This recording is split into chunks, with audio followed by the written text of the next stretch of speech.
It's Spout Springs Church's 10th anniversary, and you're going to be seeing pictures and hearing stories about all the things that have happened in the past 10 years. You'll probably hear about us meeting in a school, or before that when we met in a tent on cold February mornings, or when we built the tent building, or when we used to meet just a handful of us in a medical clinic. And you're going to go, wow, Spout Springs Church started then. But Spout Springs Church started a long time before that. It started long before my wife and I moved down here, as people hired us to start this church. It started way before that. Spout Springs Church started in the heart and the vision and obedience of one woman. And her name is Carletta Cagle. And if you really want to understand Spout Springs Church, you need to hear her story.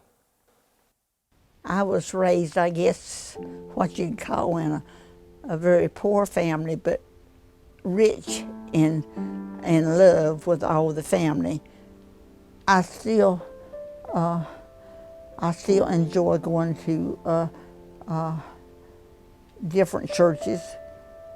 I know when I was raised as a child, it's really a wonder if we had turned out to have any one certain church. Because Mom and Daddy believed if there's a revival in the community, we was taken to that revival. And so it was usually about 3 or 4 revivals a summer that we went to. So it was just a vision that I had, that I knew that God was going to supply. It was nothing I did, it was what God was going to do.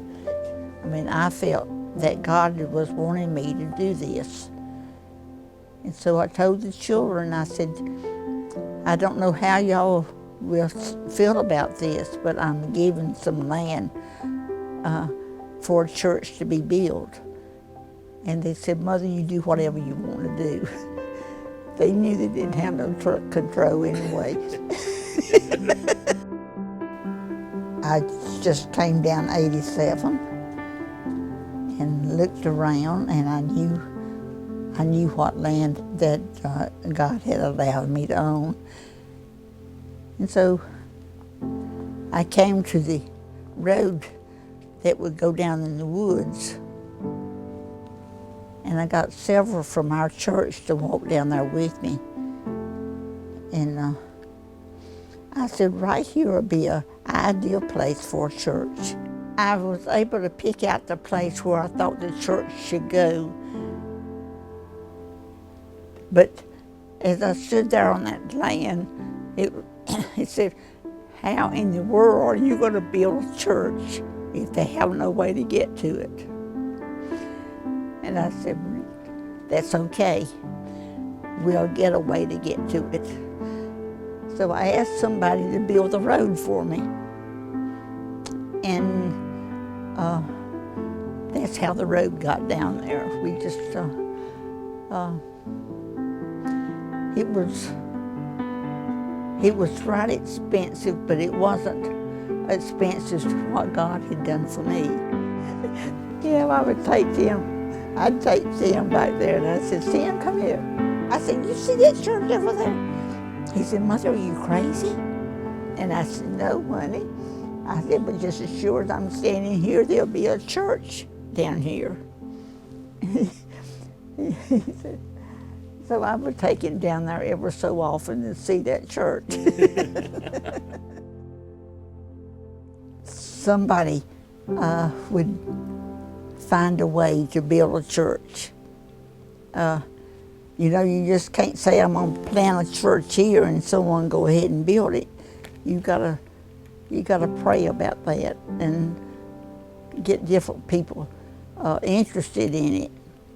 And so that's what I tried to do, is get other people interested in. I said, you know, Spout Springs is growing, so somebody needs to put a church down there. And so I gave the land, and then I gave, I had them to, I don't know who came walk down there with me, but I had someone to walk down there with me to show where we could build a road. Because, like I said, you can't really build a church out in the woods if there's no way to get to it. Right. I said, there's plenty of people here, and all we got to do is just to find a place for them to worship.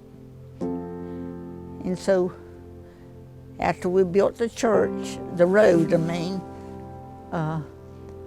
I didn't ask anyone to help me build the road because that was something that God had put in my heart to do. And when God asks you to do something, you don't jump around and say, I want you to do it. I want you to do it. You do it yourself if at all possible. And so I figured in all possibility I would never be a member of the church down there because you don't leave a church to go to another church. You need to teach people where you are that you're supposed to stay where you are to help other people and let them branch out and go to another place. But not, you're just not supposed to jump around. Jump around, right. Yeah. The few times I've been down at Spout Springs, I've thoroughly enjoyed it. And I would like to go again sometime, but I don't know when. The main thing is that they would be in church. And if you can open up a place where other people can go and worship and have a good relationship with God, it's not to brag about the church, but it was to brag about God and furnishing the church. I don't know how large the church would get, but I'm proud of it where it is now. If you could tell the people of the Spout Springs Church anything you'd like to tell them, what would it be? Oh, that they have landed in a good place that God has placed them. And I would certainly hope that they would understand God's love for them. Real proud of all the people who are going down there, and for them to go and do as much as they can for the community and for their homes. We don't just think about ourselves. We think about other people that surround us. Quite a story, huh? And I hope you caught the big lesson. The big lesson that if you take any one person and that person completely trusts God and is totally obedient, it creates a platform. And on that platform of faith and obedience and trust, God can build anything He wants, even a place like this.